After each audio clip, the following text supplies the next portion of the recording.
Hello, and welcome to episode 32 of the Talk Witchcraft podcast. In this episode, Maggie and I will be talking about dating, love spells, and attraction.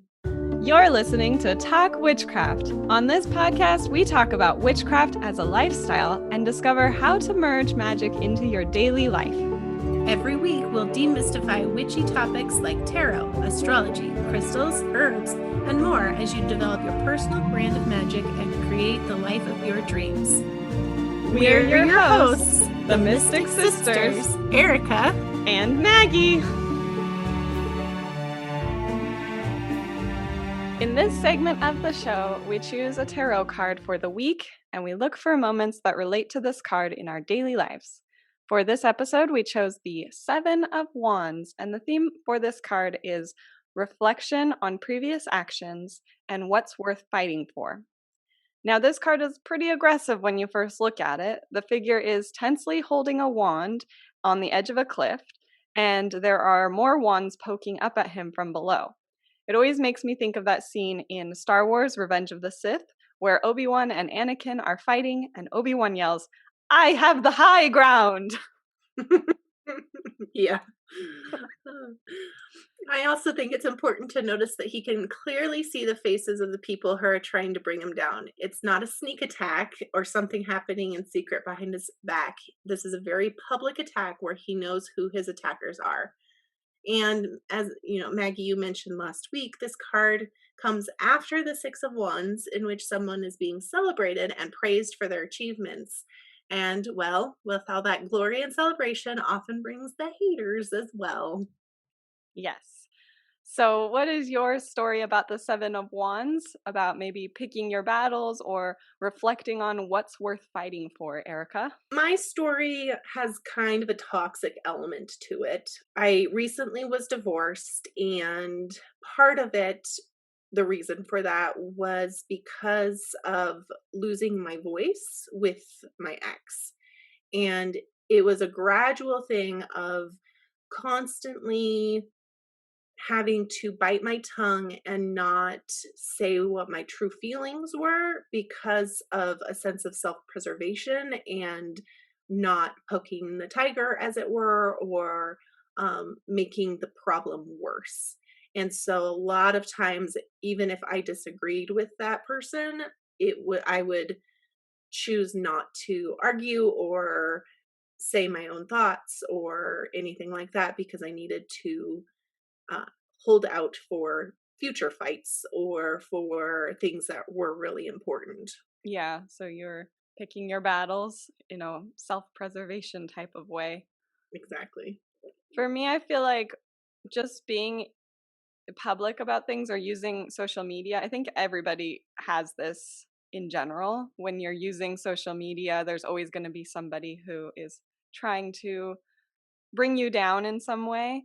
But having a lot of followers who aren't like friends and family necessarily, a lot of strangers, and not having any sort of control over who is viewing the content that you're creating has opened me up to a lot of people who it seems like they're purposefully misunderstanding me and also not recognizing that like I'm a human who runs the accounts and not just like a bot or something like that. So I think this card always makes me think of that when I get hateful comments or negative comments that hurt my feelings and then trying to see how I can, defend my territory, defend myself and not take it personally, I guess, because they don't see me as a person, so I shouldn't be taking it personally, I think that's a really important thing to remember, that they're out there just to troll, just to be willfully ignorant and misunderstanding, as you said. So yeah, and I think that's why I spend so much time focusing my content on like what it means to be a witch and just trying to really be clear about these words and these meanings in general. Yeah. And yeah, it's important to not engage with them and just move on. Yeah, because engaging with trolls just makes them stronger. It's not like in The Hobbit where giving them light turns them to stone. Giving them light gives them strength. Mhm.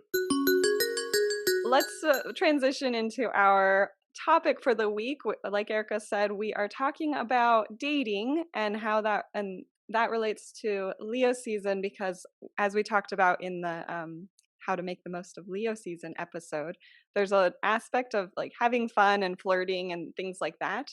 And that's a big part of dating, whether you're dating a new person or dating a spouse or dating someone you've been in relationship with for a while. So that's what we wanted to talk about. And particularly, we wanted to start with what it means to cast a love spell because I've been writing about and teaching witchcraft for about 8 years now. And seriously, the most common request I receive in my inbox is, can you cast a love spell for me? Yeah, and if you look at spell books from a long time ago, the majority of the entries are about fertility and finding love. And I think even looking at the magical uses of many herbs, you'll find love listed in some form or another. So it's certainly a popular desire, and there's a lot of confusion surrounding casting love spells. So, like I said, in this episode, Erica and I just wanted to share our thoughts on how we think love spells work.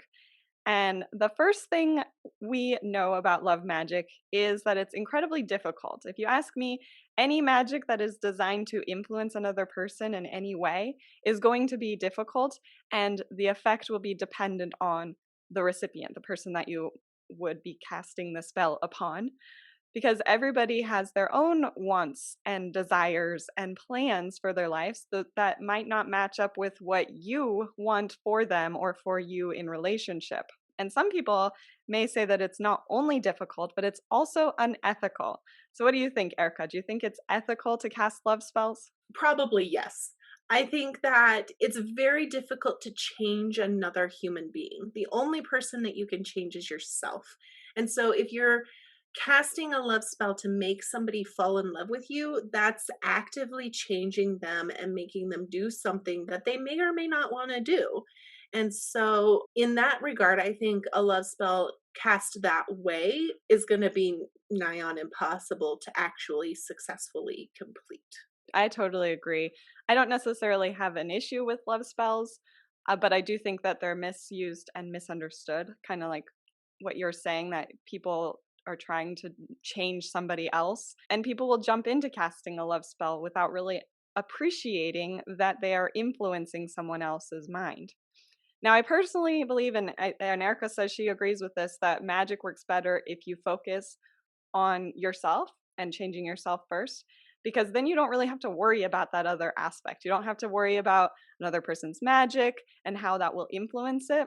Because even people who aren't witches are using magic at all time. They're just not aware of it. Witches are aware of this power and are actively working with it, but everybody is using magic all the time. When you instead just seek to change yourself and attract more opportunities to you that are aligned with what you want, that's going to be much easier and much more effective. Agreed. It's it's not about making somebody fall in love with you. It's about putting out in the world the things that you're looking for and that you're desiring so that you can find that person who will fall in love with you. Exactly. Like I mentioned that last week about how I believe I manifested my husband. Basically, I was just reflecting on what I wanted in a love partner, and I wasn't thinking about a specific person. There wasn't somebody I had in mind that I wanted to fall in love with me or that I wanted to be in love with, but I just thought of things that were absolutely necessary for me to feel content and fulfilled in a relationship and things that would also be nice to have. So, and then I made that list like I mentioned.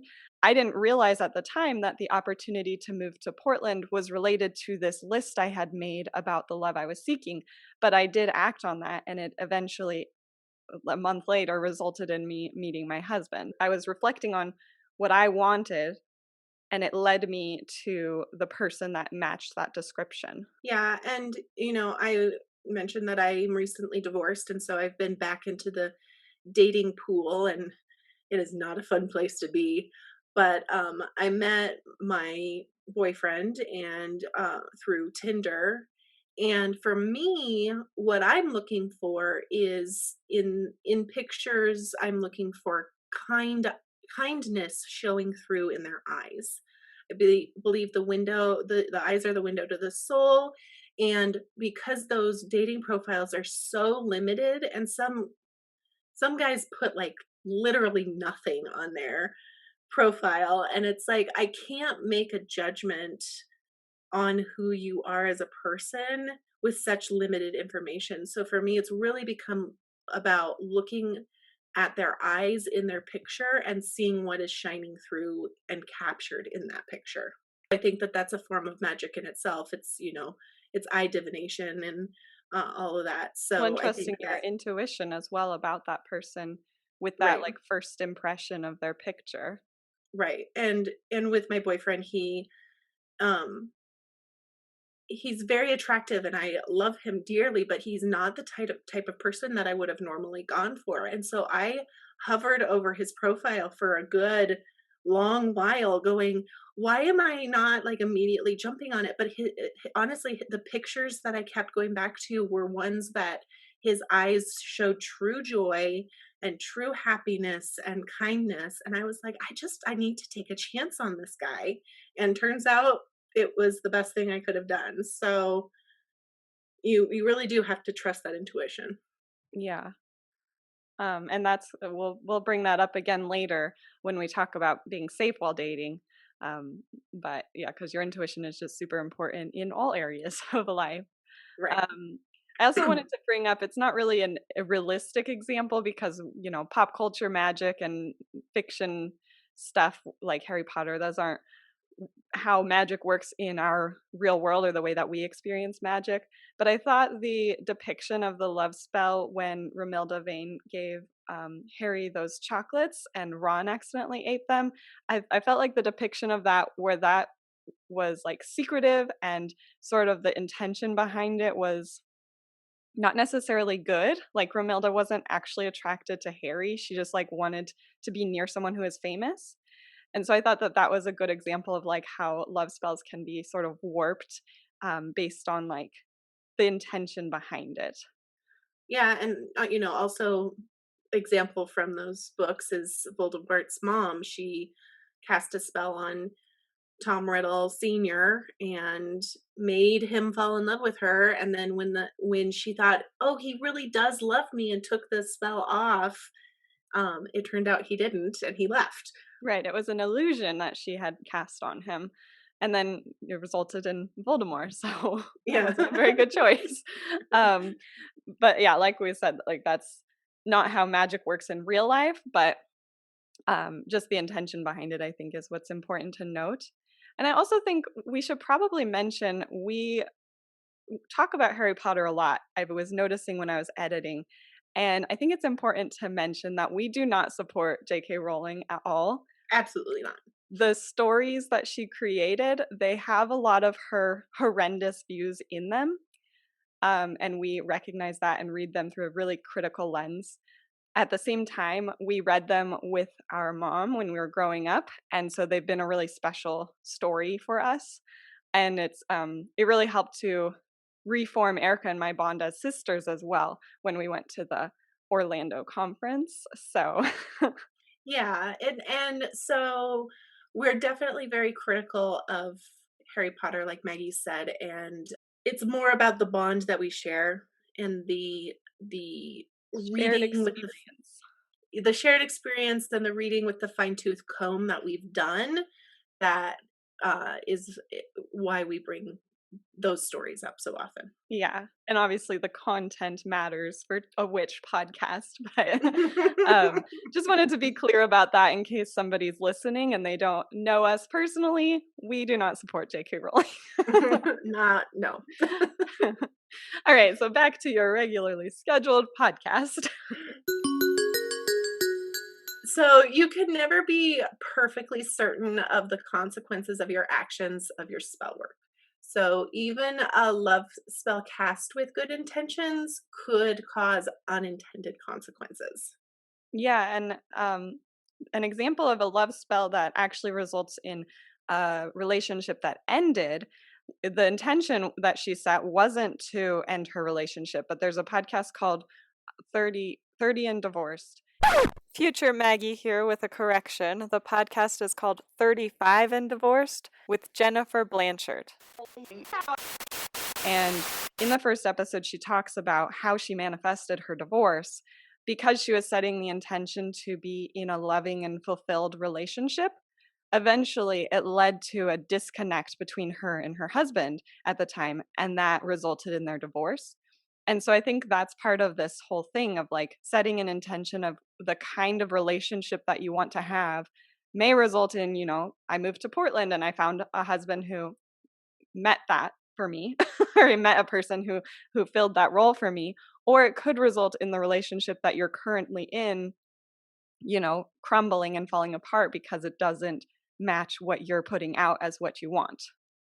And honestly, that resonates so strongly with me, and I probably need to listen to this podcast, because it was basically the same thing. I was terrified of going to any sort of counseling or seeking help or anything like that because I knew in my heart and in my soul that if I started talking about the issues, that the result was going to be divorce.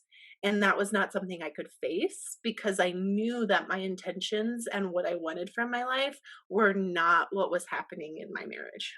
I think it's also important to talk about emotions when it comes to love spells.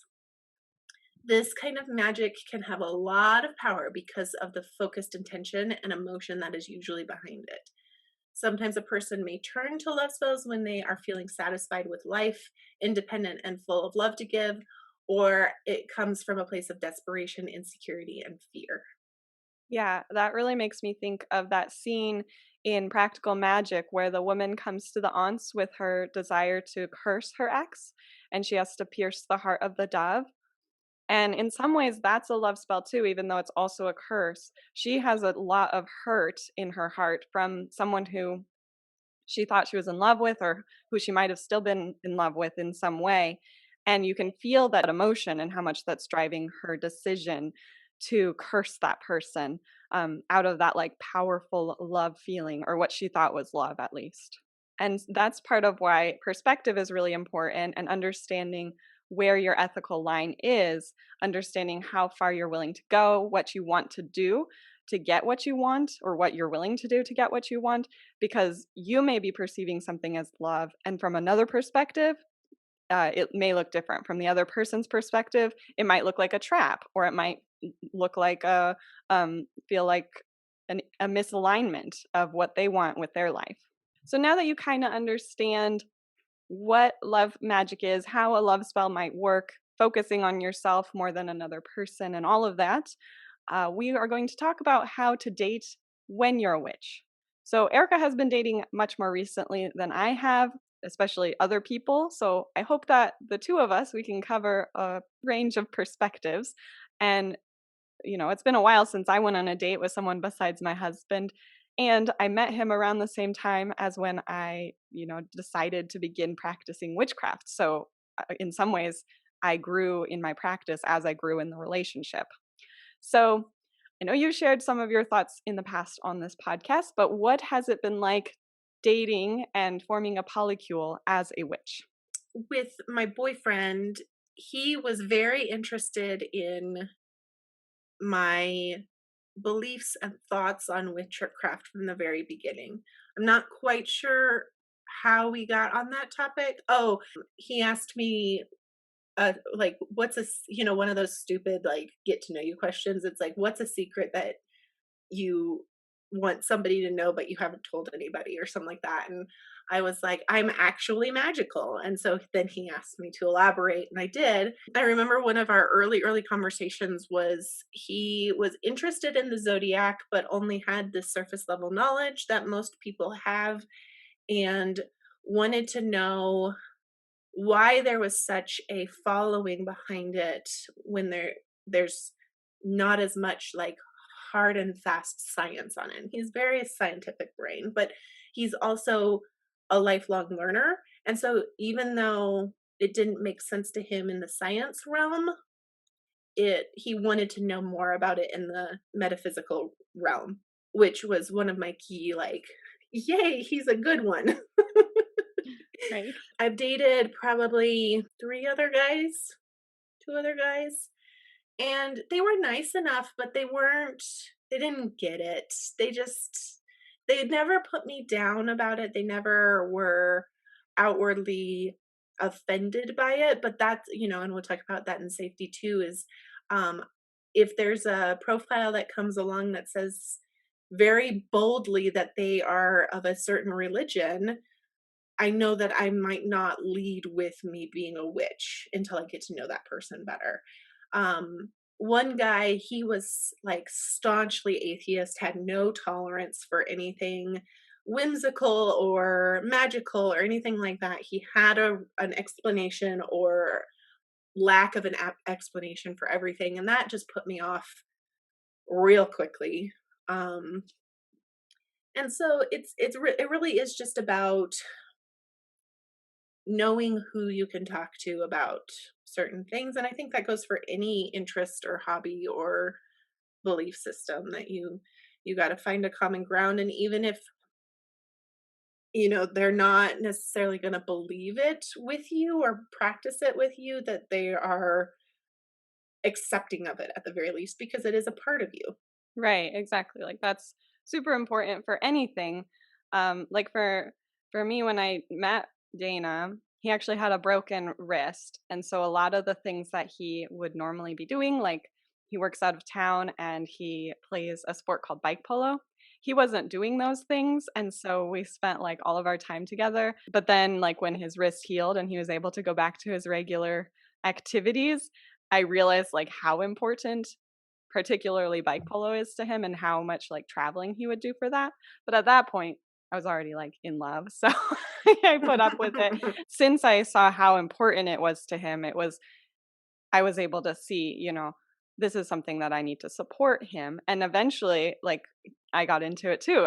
I really enjoy going and traveling with him to different areas of the country to see people who we formed friendship with, and actually the world. We went to New Zealand because of bike polo, but it's the same with witchcraft. Like if someone has something that's really important to them, then you support them if you want to be in relation with them.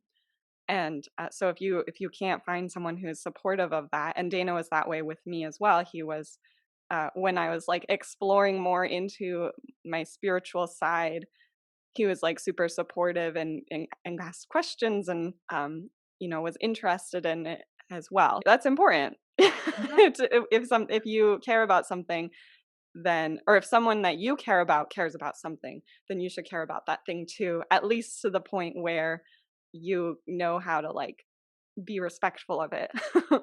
Yeah, and with that comes like, I'm gonna say allowing, but it's not even like allowing. It's I w- with my altar. It was really important to me to have my altar in a place that was easy to get to, not in a corner, not so much on display, but a little bit on display. And so that was something when, we moved into this new house, that I had requested that there be a space for me to put that. Both Miles and Kim were very accommodating to that, and we talked through the different options. And the only request that they had is they didn't want it to be on a main level because of hosting other people for parties and stuff like that. Most, to make it comfortable for people who may not want to see that kind of thing, but also as a protection. We've talked about keeping people out of sacred spaces, like, so it's a protection for me and it's a protection for my things so that they don't get broken. And not having to worry about that if they had friends over. That support piece is crucial, and it's not about getting your way, but it's about that conversation of, this is something that's important to me, and help me figure out how to make it happen. Yeah, I think that's pretty key, is just like that idea of communication in general. Communicating your needs, having the other person express theirs, there may be some compromise, and that's just how you have a good relationship in general. Right, right. But I think like a big part of a witch's practice, or at least the way that Erica and I see witchcraft, is a personal development and really getting to know yourself. And so that was a really important part of my early relationship with Dana as well was I was really getting into astrology and learning about my natal chart more in depth. And he was just really into it as well. He was willing to, have me read it to him and learning about himself, reflecting on who he is. And so that was really important because I think when someone places so much value on getting to know themselves, if the other person in a relationship is not willing to grow and get to know themselves as well, one person is moving, in different directions and one person is kind of standing still. And that can be really hard to grow and change together, which is really important for a healthy relationship, for people to be willing to change as the other person changes and, move with the other person as things are really dynamic. But if one person is kind of standing still, I think that's what happened in that 35 and Divorced podcast. She was recognizing she was growing in all these different ways, and her husband was standing still, and he wasn't willing to change with her. So the relationship fell apart. So this week's episode is brought to you by Sunflower. Erica will start by telling us all about the medicinal properties, and then I will share the magical properties. Sunflower's botanical name is Helianthus annuus. Sunflower is used for a variety of reasons, mostly for digestive purposes. Eating the seeds can actually help with stomach ache and nausea. It's also really good for if you're vomiting or have hemorrhoids or anything in that digestive tract. It's also really good for the heart because it's low in calories and in sodium. So it helps with blood pressure and all of those things. It has a lot of vitamin E, so some anti-inflammatory properties in it. Good for building strong bones because it has some calcium and also magnesium, so it gives you a lot of good strength and flexibility in your bones and joints, and it can also help to relax muscles and nerves. It is cautioned against using it during pregnancy, so talk with your doctor before using it in any sort of like salve or tea or tincture. I believe that the sunflower seeds should be fine, but I'm not a doctor, so ask your doctor. Yeah, so it looks like usually you're going to use it for eating the seeds or crushing the leaf. Sunflowers as a magical plant are associated with the sun, obviously, because they are called sunflowers. And so if you want to use that, if you want to correspond with solar energy in a spell, adding sunflowers, the seeds, the whole flower, the whole plant to part of that ritual will be a good way to do that. Sunflowers are also, the resemblance to a lion's mane makes them a suitable herb for corresponding with Leo as well. They are an active herb associated with the active energy, and they are associated with the fire element. So if you would like to correspond with any of these spirit realm entities, sunflower is a good option for that. Sunflowers are often used during the Sabbat of Litha because of its association with the sun. And by the time we get to Lunasa, that's usually when the harvest of sunflowers is kind of at the peak. And so they're also associated with Lunasa. In that way, you can kind of use the sunflowers later into the season to prolong the strength of the sun because they are so associated with the sun. So if you're ever feeling like you are missing sunlight, then having a bundle of sunflowers can really bring in that light to your home. Sunflowers represent fertility, and for good reason. They have so many seeds on them, and they're big seeds as well that are really visible. So they're often associated with fertility. Doesn't necessarily mean that they help with fertility in like a scientific way, but they can be used to represent fertility as a way to bring that into your life if that's something you're interested in. And also in the sense that fertile can be about like creativity as well, having fertile ideas, having like a new seed of an idea being planted. Sunflowers can be good for that as well. You can use sunflowers in offerings to represent devotion, adoration, and loyalty. So, if you work with a deity or if you have a spirit that you interact with, a sunflower can be a really beautiful gift to give them. And this comes from the fact that the sunflower follows the sun throughout the day. So, it's like you're a follower of a tradition or you're a follower of a god or goddess. So the sunflower really represents that. Since sunflowers are associated with the sun and the sun's dominion is happiness and joy and success, you can add sunflower petals to any sort of spell work for those purposes: happiness, success, joy. And generally, sunflowers can be used for luck, protection, confidence, sun magic, as I've mentioned, fertility, wishes, fairy magic, joy, courage, friendship, prosperity, and happiness. Yay, sunflower.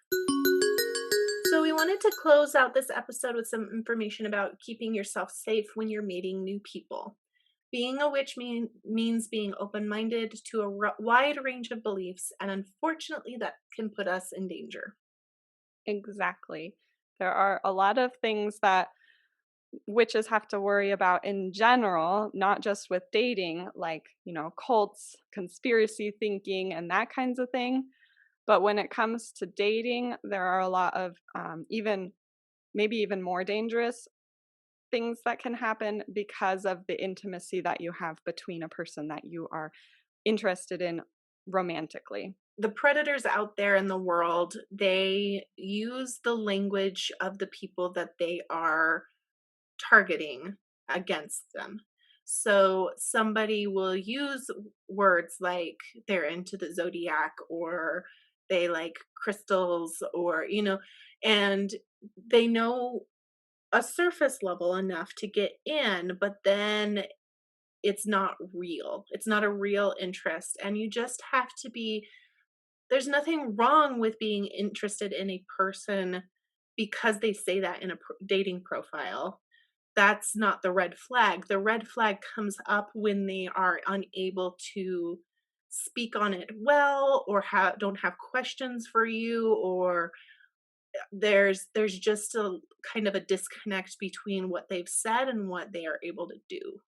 Yeah, and then there's also the issue of like toxic positivity where people are using the language of the belief system, using like love and light or offering blessings, those kinds of things in a way that's gaslighting or minimizing any sort of real emotions that you might be having. When you do get closer to someone and there might be like an argument or you might have issues arise. And if someone begins like telling you that it's not a big deal or something like that and saying to like be positive all the time, that's a red flag as well. It really is an opportunity for you to hone and tune your intuition. There is nothing, absolutely nothing wrong with you feeling bad and saying, I don't want this anything anymore. This is not what I was looking for. This is not what my intention has manifested, and to leave.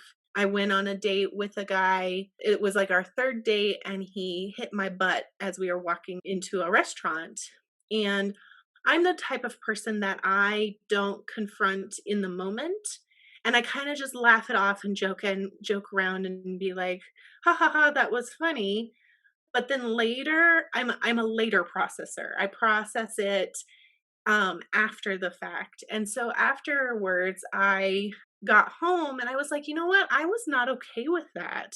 And so I texted him and I said, I've thought about what happened and I don't think we're at a point in our relationship where I feel comfortable with you doing those sorts of things. And he got all offended by it and defensive and saying like, why didn't you say it in the moment, and why weren't you more upfront about it? You were totally fine at the restaurant. And I was like, because I hadn't had time to process it, and now I've processed it and now I'm telling you, and I'm putting up that boundary, and you're not respecting it. At that point I was like, yeah, I'm done with you. It's okay to say that. Before was calling myself a witch and I was interested in like crystals and yoga and that kind of thing, people would belittle me. Like I'd been on a couple dates where people would make fun of me and stuff like that.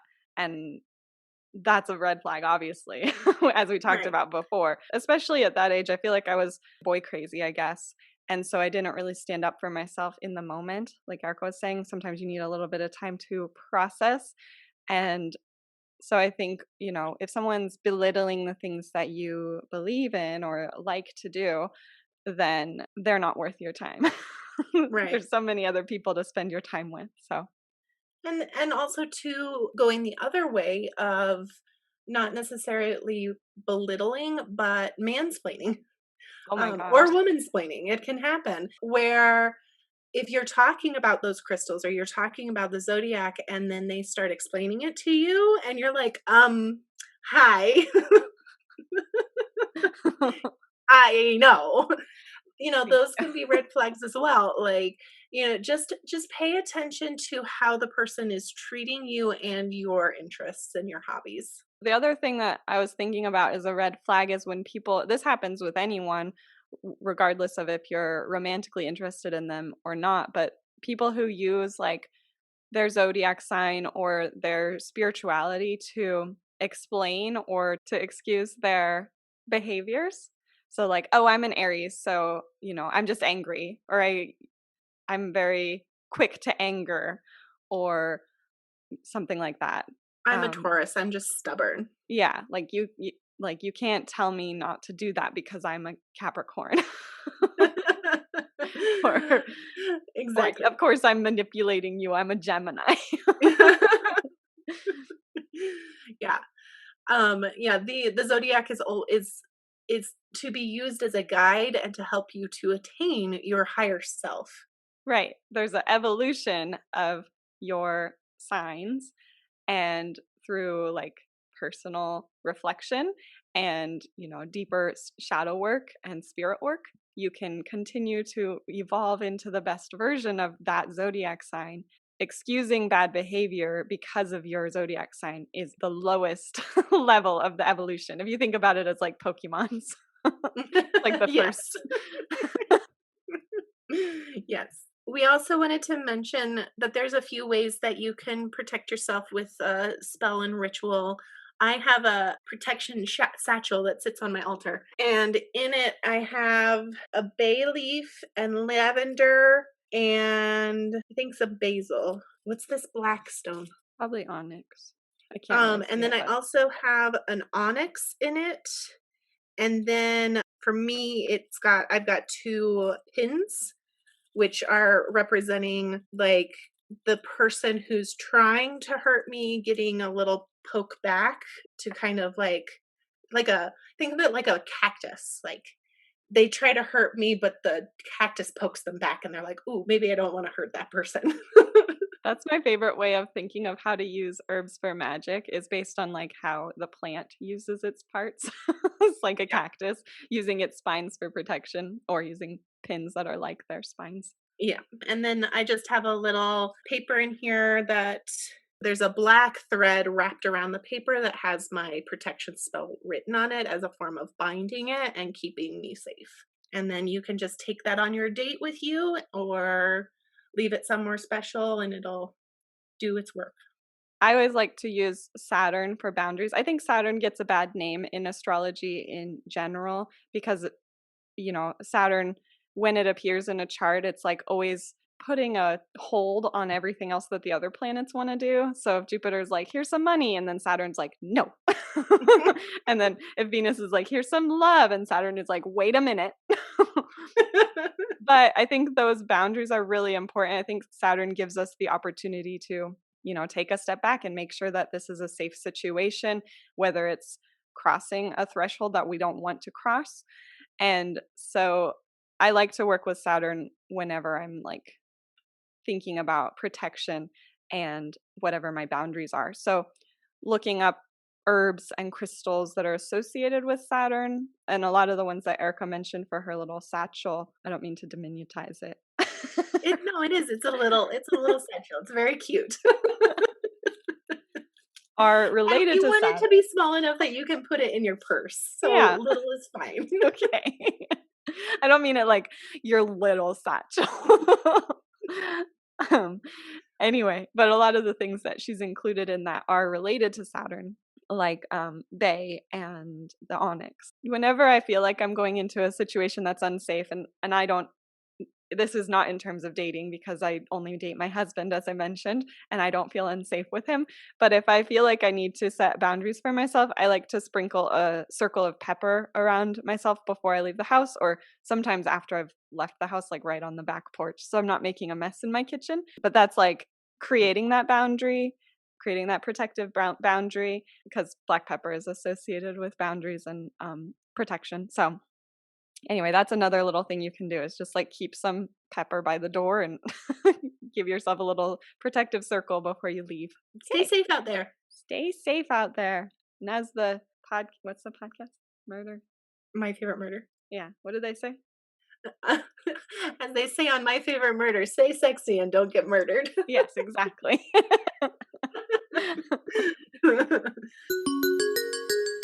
As I mentioned last week, we are going to be talking about the cross-quarter phases of the lunar cycle for a couple of weeks now, because they fall more directly in line with our podcast release dates.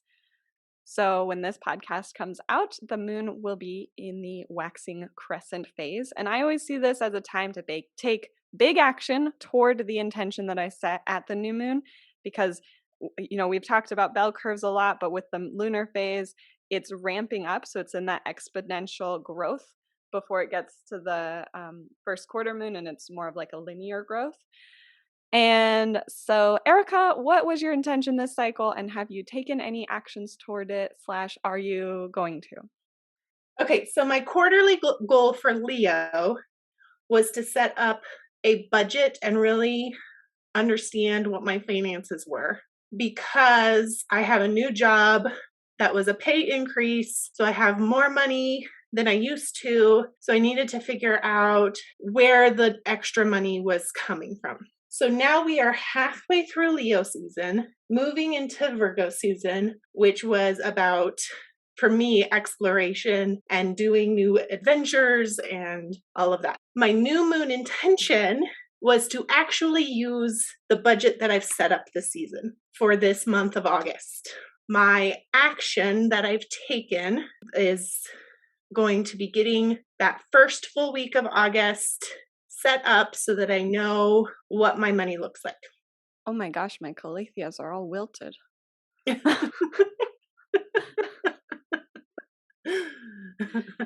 ADHD.